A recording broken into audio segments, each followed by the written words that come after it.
Hey, Mr. T here. Hey, in this video, I'm going to go through and answer this paper from 2023. It's a level 3 chemistry, demonstrate understanding of thermochemical principles and properties of particles and substances. It's achievement standard 91390, or sometimes just called chemistry 3.4. Yeah, hopefully this is useful, and I'll see you later. Don't forget to like, share and subscribe if you find these videos helpful. Leave any comments if you have any questions or if you notice any mistakes. Thanks again. I hope you enjoyed the video. Well, I hope that it's useful anyway. Hi, it's Mr. T here. In this video, I'm just going to go over the answers to the 2003 3.4 chemistry exam, that is demonstrate understanding of thermochemical principles and particles and substances. This is achievement standard 91390. Excuse me. So here's the first question. Notice that the first question has some questions on joint Lewis structure. We're going to expect those to be there. Something on... Oh, we're going to explain the shape and polarity. Okay, that's a known question that we know is going to be there. We should be prepared for that. And then question 3 here is going to be on entropy. So I'll go over the answers I might have for these. So when they draw the Lewis structures for this, we're going to expect that they're going to give us something that has 5 or 6 electron density regions around the central atom. That is, the first one is going to be a shape based on... It looks like, well, the last one obviously has 6 fluorines, so it's going to be a shape based on the octahedral geometry, and because it has 6, I expect it's going to be octahedral. But remember, how we calculate these in the first place is we count the total number of electrons. Sulfur has 6, each fluorine has 7, so that's 7 times 4 is 28, plus 6 is 34. So 34 electrons we would expect to have, what, because there's 4 fluorines here, 4 pairs of 8 and then 2 left over. So here's our Lewis structure anyway. We put the 4 fluorines around here. We drew a bond to each, which represents 2 bonding electrons. We then made sure that each fluorine had 8 electrons around it from the 34, and there were 2 left, and we put them next to the sulfur.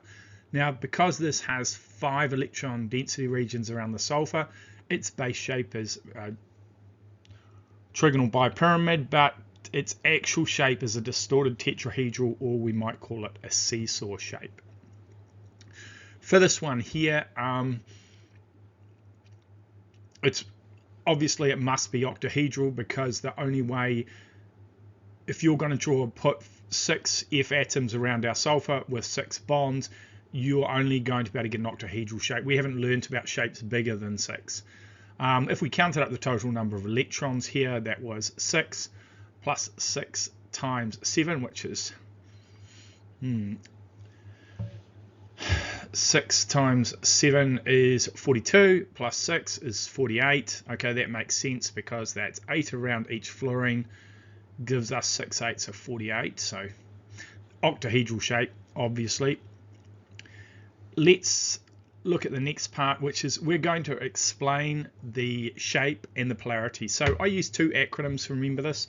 I use CERASBO, which is I talk about the central atom, electron density regions, them repelling each other for maximum separation, the angles of the bonds, the base shape, the number of bonding regions or non-bonding regions, and the overall shape. So that's CERASBO, that's an acronym I remember for that.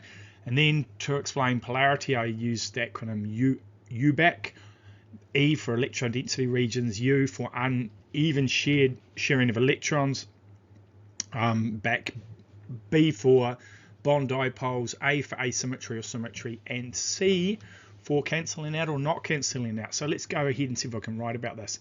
So initially we can see that the P atom here has 5 electron density regions around it. Oh, sorry, for this first part here, you got achieved if you got both the Lewis structures correct or both the shapes. If you got it all correct, you get merit. So 5 electron density regions around the phosphorus. They mutually repel for maximum separation. the angles are 90 and 120 degrees when we have this trigonal bipyramid base shape, which this is. And because all of the regions are bonding, the actual shape is trigonal bipyramid. So we've worked that out. It's a trigonal bipyramid. Look, that's a symmetrical shape, but this is not going to be symmetrical because we've got different bonds arranged asymmetrically around here. So we know that fluorine is the most electronegative element. Chlorine's up there. It's like the fourth most electronegative element. So when fluorine and phosphorus form a bond, they're going to form a polar bond with a slightly negative charge being near the fluorine part of it and a slightly positive being at the phosphorus.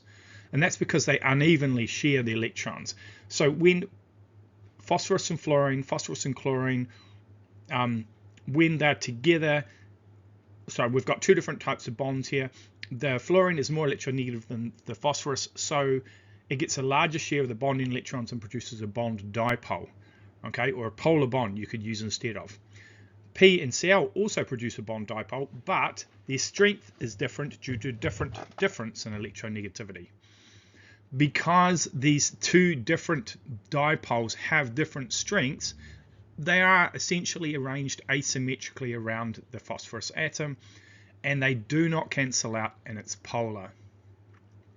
Now this is just an extension of what we did at level 2. You should be quite familiar with this, and you should be aiming to get an excellence in this question. Okay, next question is, write an equation that represents the enthalpy of vaporization. So we have to remember vaporization, it means going from a liquid to a gas. So I'm going to write N2H4 liquid goes to N2H4 gas. Perfect, easy, that's an achieved mark. Okay, whether the process is endothermic or exothermic. Okay, why are they asking us this question? Well, it's got to be to do with bond breaking or bond forming. So when we're in a liquid, we have intermolecular attractions between the molecules. When we're in a gas, all the intermolecular attractions have disappeared, or they've all been broken. Bond breaking is endothermic or absorbs heat. So we say that when we change from a liquid to gas, the intermolecular attractions are broken, energy is needed to break the bonds, so vaporization is endothermic. That is an achieved and a merit question. Even though it's not very long, if you said that the intermolecular attractions were being broken, that's an achieved, and if you said, well, you need energy to do that, that's why it's endothermic, you get the merit. Okay, we've got this entropy question here. So reaction below is said to be exothermic, so it would have a negative delta RH value. We need to justify in terms of enthalpy change whether it is spontaneous or not. Now, remember, there are two components and then overall summary we need to do when we talk about entropy. The first component is we need to talk about the system or the equation. So does the equation become more disorganized or does it become more organized? We can see here that we have a liquid and a gas particle on the left, and we have 3 gas particles on the right. So it's become more disorganized because we have more gas particles. They're going to have more kinetic energy and they're going to be more dispersed. So there's going to be an increase in entropy. So the system, that is the equation, has an increase in entropy because there was an increase in gas particles from 1 to 3 across the reaction, increasing dispersible of matter and energy.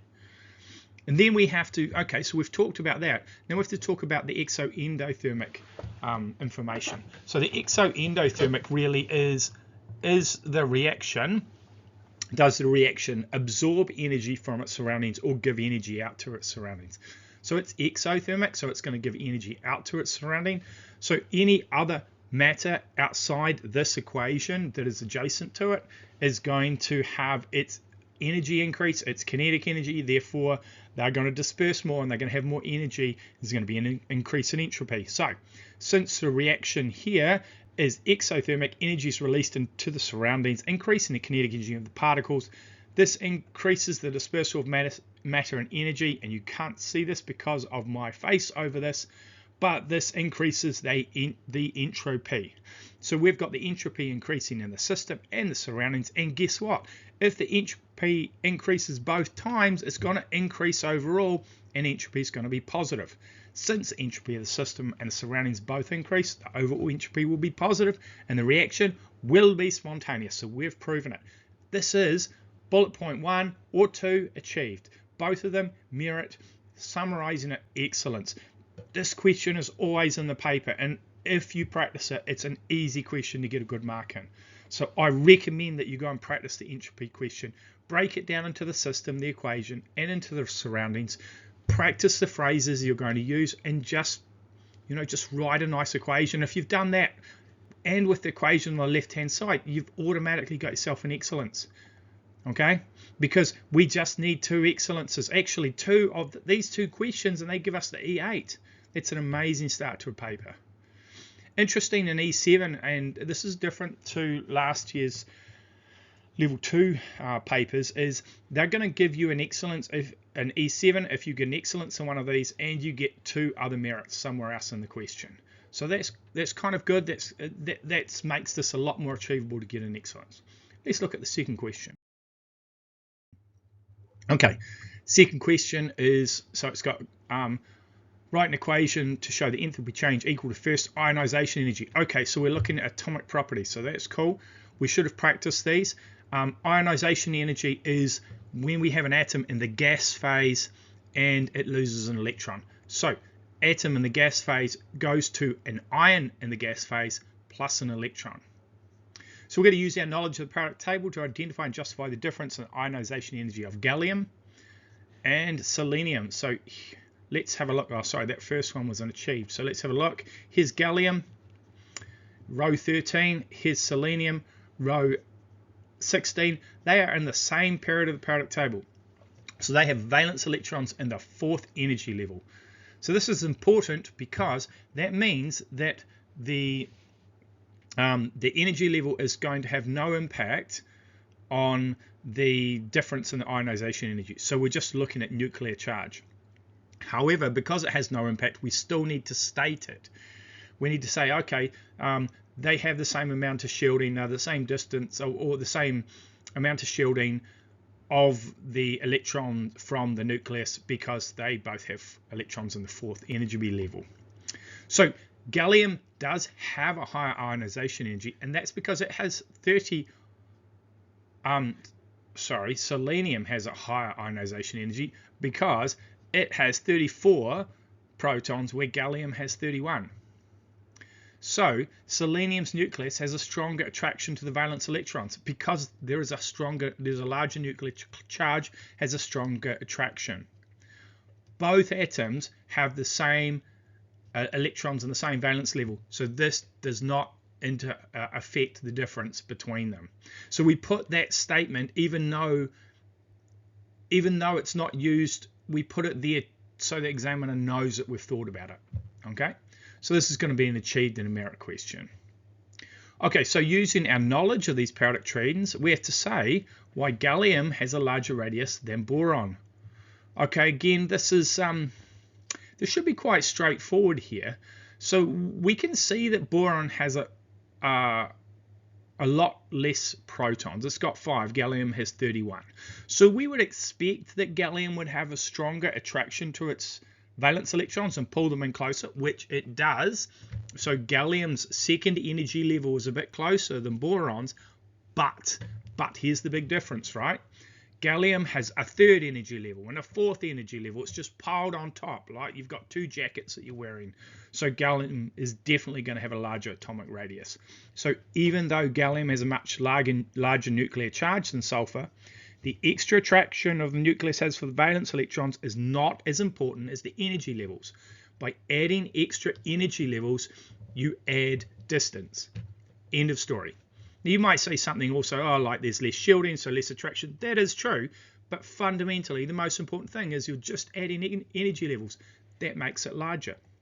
So this is an achieved merit. Okay, so you can imagine you need to say both. One point, that is that we know that that gallium has more nuclear charge, but this isn't as important as the energy levels. And then we know that gallium has 2 extra energy levels. That's why it's larger. The excellence point just comes about if you do both question 2 and 3 correctly. They give you the excellence. Let's go on to the next part of this question. Okay, here's some equations. So if we look down at these equations, before I read it, I'm going to see they're all formation equations. That's good, because it means I'm going to go to my resource sheet and I'm going to pick up this equation here.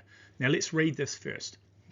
The equation below shows the reaction of ammonia gas with carbon dioxide to produce urea. This is urea CO NH2 brackets 2 solid. Calculate the standard enthalpy of formation for urea. Okay, so we are going to have to make an algebraic equation here. We're going to have to substitute all the values in. So the first thing we need to know here is we're going to sum up all the products. That's the species on the right hand side, molecules on the right, and we're going to subtract the energies from all of the reactants from them. So we're going to write this down. And I'm going to substitute in 89 as our delta RH. And then our first product here is urea. We do not know the energy for urea because that's what we want to find out. Then we put into our equation the energy for water. So that's 242. And we're going to subtract from it the energies for 2 ammonias, which is 46, 2 times negative 46, sorry, and 2, we're going to have 1 carbon dioxide. So it's all here in our equation. Now what we're going to do, this looks kind of messy. Don't worry. We're just going to simplify it by, we're going to resolve the brackets. Okay, so if this is negative in here, we're going to multiply the 46 by 2, and then we're going to multiply it by the negative, and we'll resolve all the numbers, and what we get, and instead of putting this big urea down here, I've just put an X to represent it. So we made this a positive 42, and then we made plus 92 plus 3, negative 42 plus 92 plus 394. We added that to here, and the number we ended up with was positive 244 by resolving this, by grouping the like terms, right? So now we have this value here. We just want to make X the subject of the equation, so we're going to take 244 and put it on the other side, and we get X equals 244 minus 89. The formation of urea, which is X in this equation, is equal to 333 kilojoules per mole.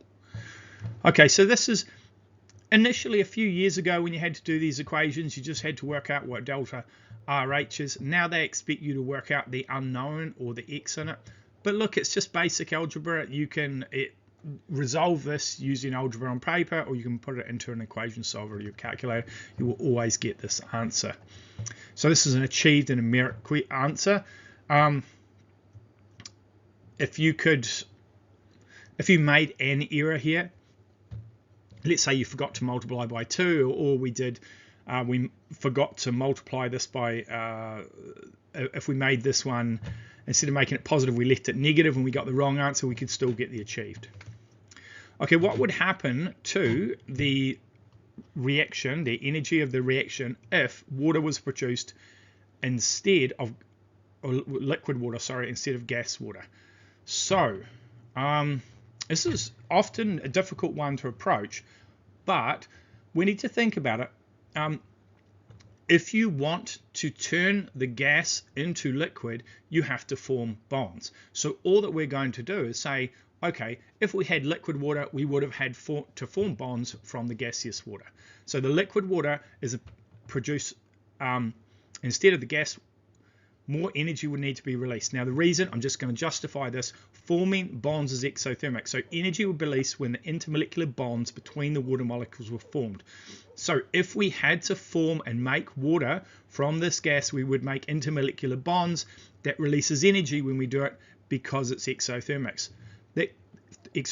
This extra energy, which is negative, right, it means we're going to get a larger negative value. Okay, so this delta RH will be larger but negative. So we have to be careful of the words we use here. We have to let them know that we know the magnitude is going to be larger, but it's going to be negative. That's an achieved merit and excellence. Wow. So to get the excellence, you have to do both of these parts correct, and you had to have done the significant figures and the units correctly. So they are important. They get you to that point where you get that extra excellence grade. Again, when they mark this, you to get an E7, you need 1 excellence grade and 2 other merit grades, not the merit one that the excellence was part of, but 2 other merit grades. To get an E8, you need 2 excellences. M6, 4 M's, M5, 3 M's. Let's look at the last question. Okay, question 3. Okay, here it looks like they're going to ask us what we expect, which is an SPD notation question. We expect that we're going to have a transition metal here, maybe an iron, or maybe the exceptions chromium and copper. They haven't given us the straight chromium and copper here, so let's see if we can do this. Sulfur, 1s2s2p 3s3 4. Basically, we just go and find its atomic number, which is 16. Okay, and then we remember the order of the sublevels, and we put the electrons in as the exponents. We then go and do cobalt, but when I do cobalt, the first 18 electrons, instead of writing them all out, I just replace that with an argon in brackets, and then I put my 4s2 and my 3d7. It's okay to write 4s2 first, the 3d7 second, or you could write 3d7 first and 4s2 second. Okay, and the last one here is the rule that we need to remember is that when we form an ion from the atom that chromium was, we take electrons, the 4s electrons away first. So there's going to be no 4s electrons in this. Now chromium would have an electron configuration of argon 4s1, 3s5, because it's an exception, chromium the atom is. So we take that 1 electron away from the s and 2 away from the d, and we're left with 3d3, argon 3d3. Now if you get 2 of these right, they give you an achieved. Then they've given you another atomic property question. This is on the radii of an atom and a cation.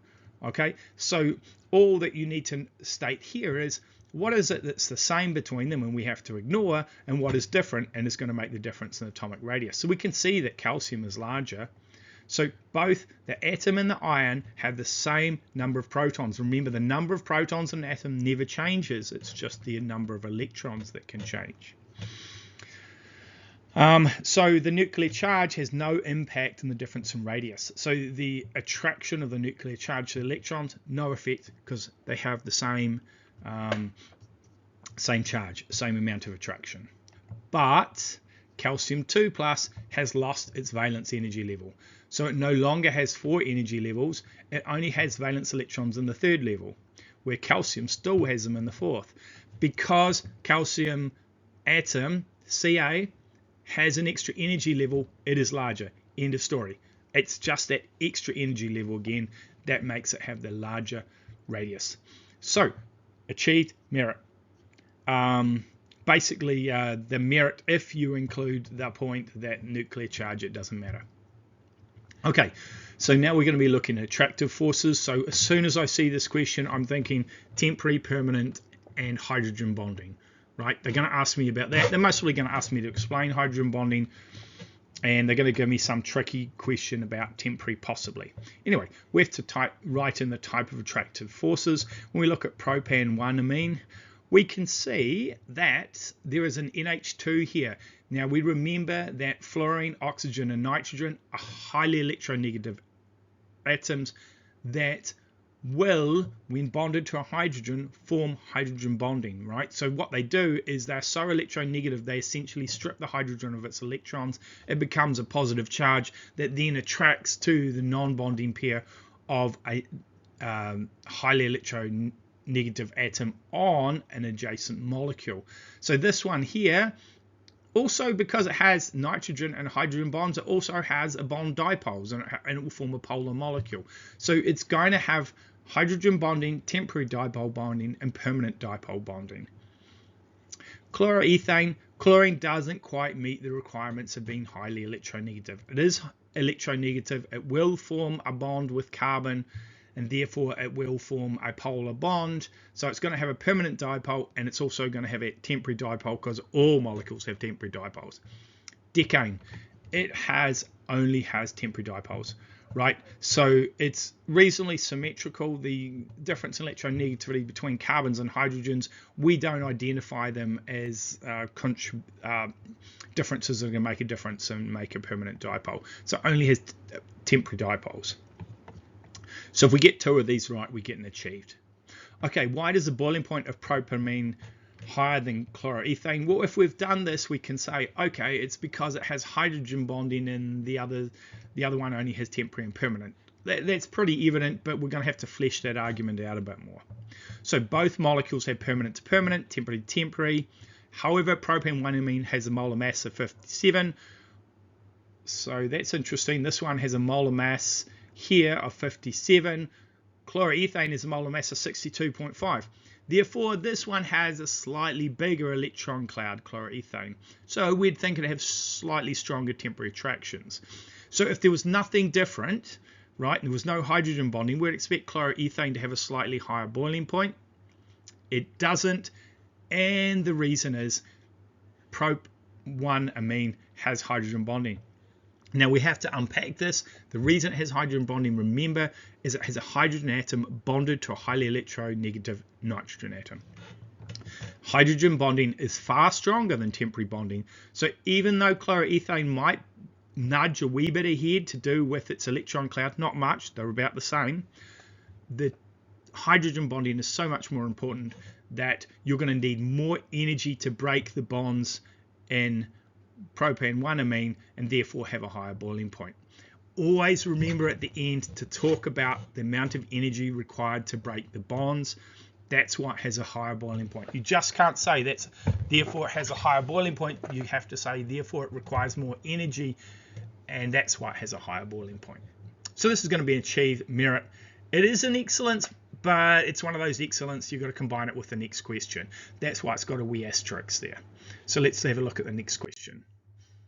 So why is the boiling point of decane is higher than chloroethane? Okay, so remember the decane only had temporary, chloroethane had temporary and permanent. Now often there's a wee bit of confusion here. We think that because you have temporary and permanent, permanent is actually a stronger attraction than temporary. It isn't. Temporary can be a very strong attraction because it can utilize the whole length of a molecule. So in this case, we'll just state that both of them contain chloroethane contains temporary and permanent dipole attraction, where decane only has temporary. While both attractions contribute to the overall intermolecular attractions, the effect of temporary is larger. Okay, so usually if you have two temporaries the same, right? So two molecules have about the same size temporary, the polar will push one with a stronger attraction than the other, but the temporary often has the bigger influence.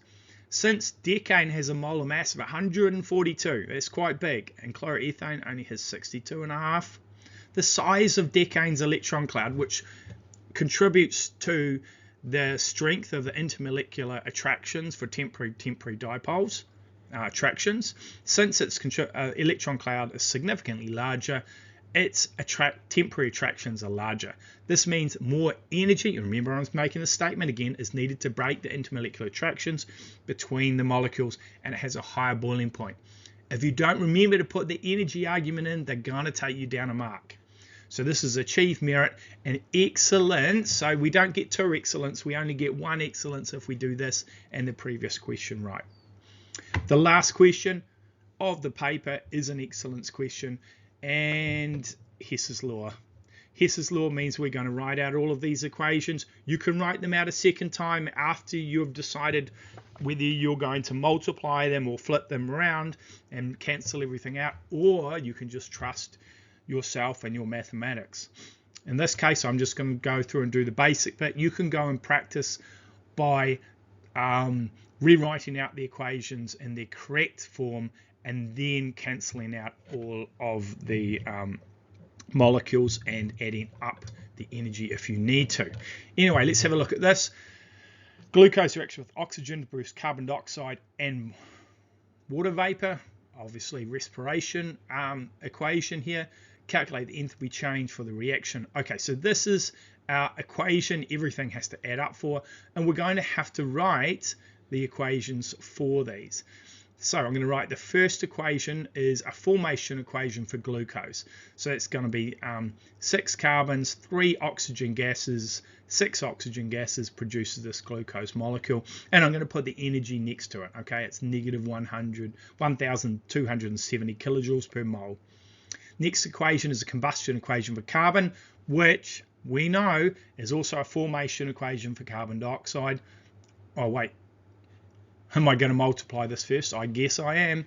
Okay, so this in relation to the equation above, what we can see is the molecule that is in this equation here that's important is the glucose. So it's on the wrong side, so we multiply it by -1. We have the correct number. Let's look at the next equation. Next equation we drew was the combustion of carbon. So remember, combustion is addition of oxygen to, in this case, addition of oxygen produce carbon dioxide. You should become really familiar with this one. The formation of carbon dioxide and the formation of water, or the combustion of carbon and the combustion of hydrogen, are used almost every time in the Hess's law calculations. Okay, when we look at the equation above, we can see that there are 6 carbon dioxides. So we're going to have to multiply this one by 6. Okay. Now remember, if we were rewriting these equations out, we would rewrite them somewhere else. We would write the first equation the opposite way around, and we would change the sign of the energy to positive 1,270. The second equation, we would multiply everything by 6. So it would be 6 carbons plus 6 oxygens goes to 6 CO2 plus 6 times the energy. We're not doing that. We're just going to do it algebraically here. So the next equation, they've already written it for us here, but let's write it down. It has water, and there are 6 waters needed, so we're going to multiply this one by 6 as well. Now, the trick here is you have to be very perceptive, and you have to make sure you've written your equations down correctly. So when we when we combust the hydrogen, we're producing water, the liquid, right? But here, when this respiration equation happened up here, water was being produced as a gas. So these are not in the same state, so I cannot add them together without adding an extra equation to resolve this problem. The extra equation, luckily they've given to us, is the energy for vaporization of water. So vaporization of water is from liquid to a gas. Now, if you look that we need to have 6 waters to produce up here, we need to change these liquid waters into gas waters. So I'm going to have to make 6 of these, right? So they will cancel out the liquids and we'll be left with just the gases. So those are the 4 equations, and these are the manipulations we need to do to them. We can just write those down in one big equation. So the energy, the delta RH, equals 1 times 1,270 plus 6 times negative